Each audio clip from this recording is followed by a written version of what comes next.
வணக்கம். குவாரி ஏரி என்பது சுரங்க வேலைகளுக்காக தோண்டப்பட்ட குவாரியில் பிறகு உருவான ஏரியாகும். இதன் உருவாக்கம் சுரங்க செயல்பாட்டின் போது நீர் கண்டிப்பாக வெளியேற்றப்படும். சுரங்க பணிகள் கைவிடப்பட்ட பின்பு நிலத்தடி நீர் அதில் கசிய அனுமதிக்கப்படும் மற்றும் மழைநீர் குவாரியில் சேகரிக்கப்படும். குவாரி ஏரியின் ஆழம் அப்பகுதியின் மழைப்பொழிவை சார்ந்தது.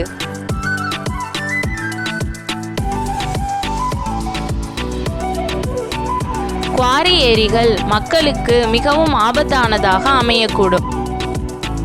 ஒவ்வொரு வருடமும் குவாரி ஏரிகளில் மக்களின் உயிரிழப்பு அதிகரித்து கொண்டே இருக்கிறது. தற்போது செயலில் உள்ள குவாரிகளுக்குள் உள்ள ஏரிகள் கூட விலங்குகளுக்கு முக்கியமான வாழ்விடங்களை வழங்க முடியும்.